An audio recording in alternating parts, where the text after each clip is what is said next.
Well, hey, neighbor, it's me, Angie. Come on in. It's time for our neighborhood chat. I know it's Friday night. It's 7:40 at night, and I'm doing the neighborhood chat video. But I'm getting it done. How are y'all? I'm doing good. This one tonight is kind of difficult for some, not for me. This topic that I'm going to share, I would say a lot of people don't like to talk about it. They don't like to think about it. They'd rather not even know about it.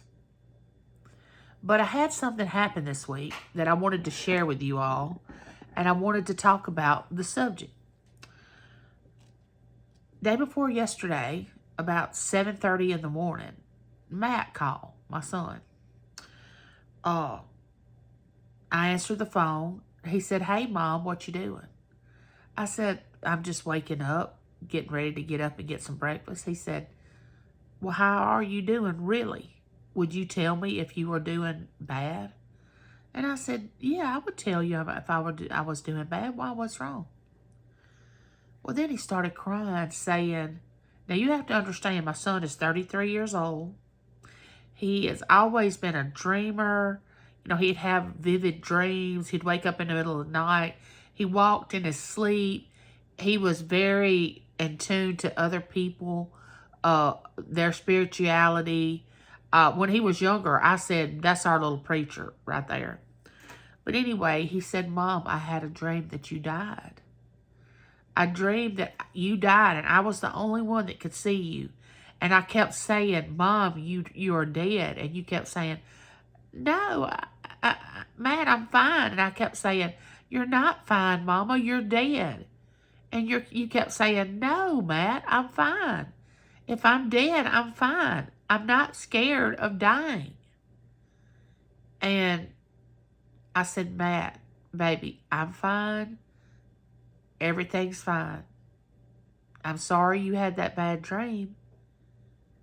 But to be honest with your son, your mama's not afraid of dying. I don't want to right now.' I said, 'But I don't have fear of dying.' Now, I have a little hesitation of how I'm going to die.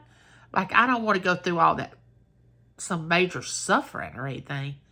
But as far as the actual act of dying, I kind of want my grandmother's dying wish. Her dying wish was to go like that, to not feel a thing and just go. And that's exactly what happened to her. She walked into one room, out of another, and fell over. She never felt a thing. She had a massive heart attack. She never felt anything, and she was gone before she even hit the floor. To me, it hurt our family, but it was, now that I've gotten older and look back, it was so merciful. Because she didn't want to go in a nursing home like my grandfather did and linger and suffer and have the family have to come visit and tend to her and see about her, because, people aren't real kind in a nursing home. And you may say to yourself, "It's me, Angie, why do you not fear death?" Now, the reasons that I don't fear death may not be your reasons. And I respect your reasons, and I hope you'll respect mine. Because I'm not going to try to convince you of what I believe, and I would hope that you wouldn't try to condemn me or convince me of what you believe. So I'm just going to share it with you. First of all, I'm a Christian. And with the Christian faith, we believe that this earth is not our home. We're just passing through. We're here for a short time. And in James, in the Bible, I think it's James 4:14, it says, "But our life, you're like a mist. You're like a vapor. You're here for a little while and then you're gone." You know how you have the little things, the vaporizers in your house, and every once in a while it'll go, shh, you know what I'm saying? And it has a vapor that comes out and then it just disappears. Well, that's what we are. And we have about seven vapors, and that equals 70 years. In Psalms, it says, 60, which that is, three score is 60 plus 10 is 70. And if by reason of strength, you could get 10 more years. So after 70, you're living on borrowed time. So we should look at it as a blessing that we have lived past 70 years. But you may ask yourself, why aren't you scared of death? Or am I scared of death? You may personally ask yourself. Some people don't like to think about it. Me, it does not bother me. I don't want to go right now because I have grandchildren that are just coming, and my children and my family. But I'm dying a lot faster than a lot of you. I know I am, because I have a disease that's causing my body to destroy itself. This fleshly shell that we live in. I know it's dying. It's dying quickly. I feel it every day. Do I think about it every day? No. I just live one day at a time. I don't think about, oh my gosh, am I going to be here tomorrow? Am I going to be here the next day? No, I wake up thinking, I've got to live this day. Because I know I don't have many more. Now, when I say I don't have many more, I could have 20. But really, what's 20 years? 20 years is nothing. I'm going to be 57 years old in May. If I live 20 more years, that's 77. That's 7 years past 70. So, don't be afraid if you have the Christian faith or not. Don't be afraid of death. People say, how can you have that? Well, how can you believe that? How do you know that you know? Now, I can't explain that to you except that I have faith. And faith is the substance of things hoped for, the evidence not seen. And you say, well, you're living in Disney World. Okay, let's just take, for instance, that you don't believe what I'm saying and there's a heaven. Let's just say that we'll go with that. Okay, what does it hurt for me to believe that it is? That I know that I know.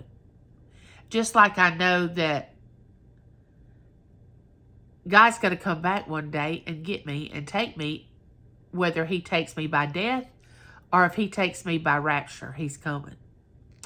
Now, a lot of people can be a doubting Thomas.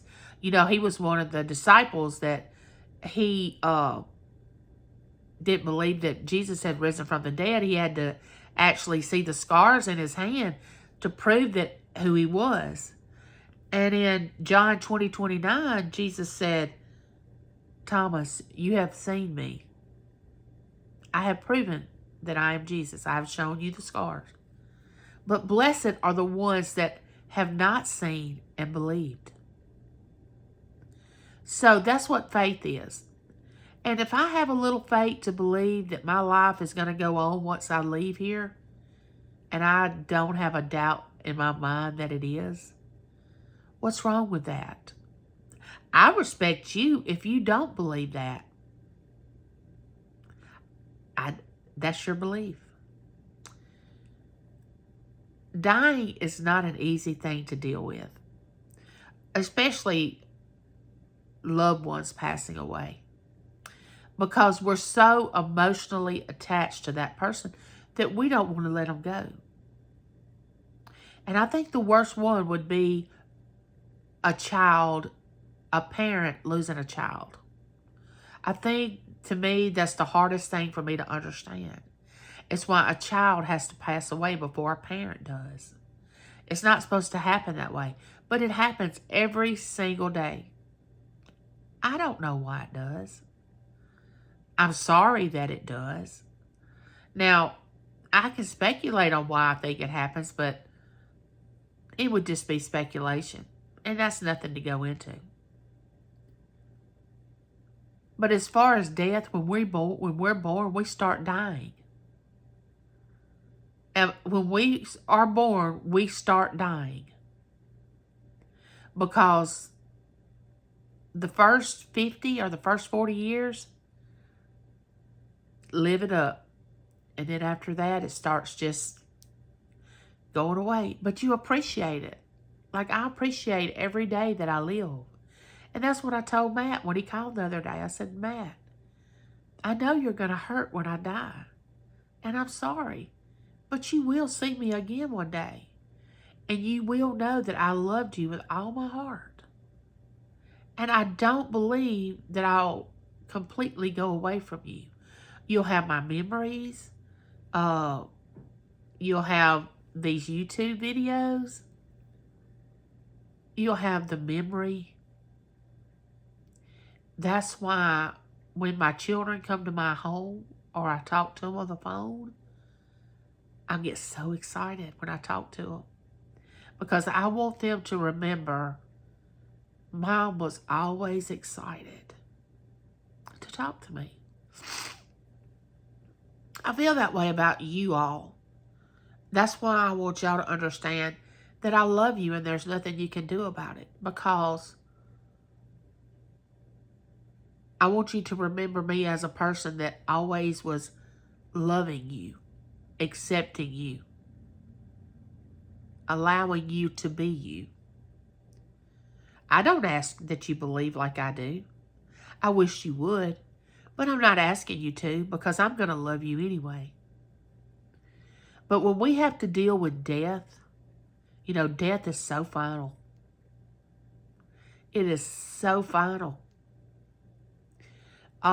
When someone dies and you can never hold them, touch them, talk to them, tell them you love them, hold their hand, it becomes very real. And we so quickly get over that feeling of how important death is, because it's just as important as a birth. Because we all are going to meet that destiny one day. A lot of us don't want to talk about it. Oh, well, I'll talk about that when it gets here. Why? You know, my grandmother came to me one day and she said, Angie, I want you to take a pen and paper and write down what I want to happen at my funeral, or how I want my funeral arrangements. What song I want to be played at my funeral, the type of flowers I want, who my pallbearers I want. And I'm in my 30s when this is going on. And I'm like, Mama, why are you doing this? Why are you even thinking about this? Doesn't that scare you? She said, honey, death does not scare me. But I need to get it written down so y'all know what to do when I'm no longer here. So now that I'm getting older, I can embrace what she said because I feel the same way. I can embrace the thought of not being here one day. Now, I don't want it at this very moment. But I think the worst thing is having to deal with the death of a loved one. Especially if you have unresolved issues with that person. If you hadn't spoken to that person in a while. If you and that person are angry with each other for not anything. Which I understand that some people have to let go of people. I understand that. And if you come to peace with that, so be it. Because I've had to come to peace with that too.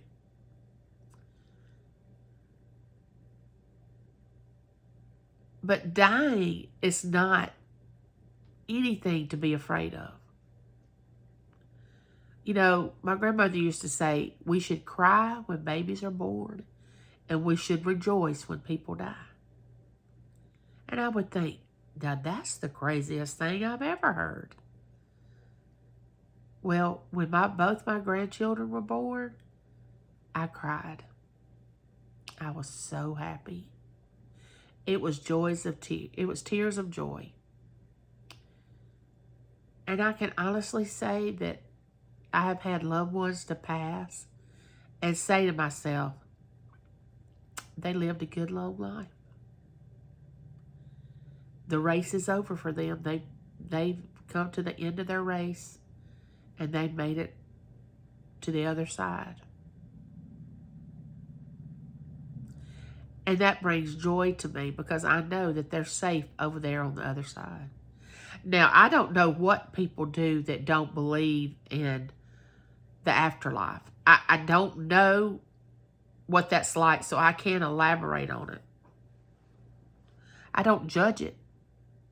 I mean, if that's their belief, that's their belief. But it's not mine. I believe that my loved ones are going to be waiting for me. Like my brother, he passed away when he was in his early 20s. Matt was 7 months old, and he's 33. And he was shot. He got killed July the 7th or the 8th. I was in such shock, I can't even remember the exact date. That's the first death I ever really had to deal with close to me. I had never had grandparents to die, parents, anybody close to me until my brother died. I felt so guilty because I thought, why couldn't it have been me? I'm married. I've experienced marriage. I have experienced having a child. I've experienced so much more than he has. Why couldn't it have been me? Well, that was a hard pill to swallow, him dying. And 2 weeks later, my grandfather passed away. But my grandfather was in his 70s, and I thought, I kind of felt guilty because I didn't feel as bad at his funeral as I did at my brother's. But my grandfather had had an entire life of growing up to get married, having children, having grandchildren, having great-grandchildren. But my brother never got to experience that. And I grieved him harder than I grieved my grandfather. I love both of them, but I grieved them in a different way. I grieved my grandmother, but I knew where she was. I knew that she was at peace. And I know that she is. And I know I'm going to see him again one day. Now, you all may think I'm foolish for thinking all this because you may not believe the way I do. And that's fine. But I'm here to tell you, I know that death is not the final thing. And that's what I tried to tell Matt. Death, it's final for us here on earth because if we're left behind by someone that dies, we don't get to hold them, touch them, see them, feel them again until we meet them on the other side. But in a way, it's not final because our soul goes on and it lives forever. Now this right here, it dies. That's our demise. That's our demise. It's our human flesh, our human body. But our soul lives forever. That's a promise we have. So when you start thinking about dying or death, don't be afraid of it. You know, I've come to embrace it and say, let me meet it head on and let me embrace it and let me go with whatever it is I'm supposed to do when that time comes. But until then, I'm going to live my life to the fullest. I'm going to love people. I'm going to love my family. And I'm going to live life to the fullest. Being in a wheelchair, I'm going to enjoy myself. What's the sense of being miserable every day when our destiny is, especially if you don't believe there's anything after we die, you should really be living it up because, I mean, if this is all there is, you better be making the best of it. you better be loving and being kind and helping others and doing what you need to do. Don't be miserable. Don't waste it. But yet still, my belief is we go on forever. Our soul does. One day, Matt and Taylor will bury James and myself. At least I hope that's the way it happens. I don't want them to go before us. And I want to leave a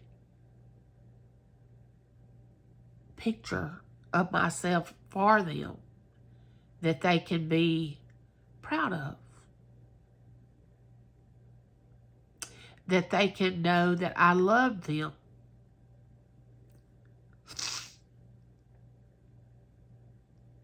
And that's what we should want for our family, is to leave a mark in their life. Because I talk about my grandmother all the time. I talk about what she has said, things she used to say, the way she used to act, the funny things she would do. And I tell my kids, and my kids love hearing the stories about my grandmother. So just remember, embrace each other and love each other.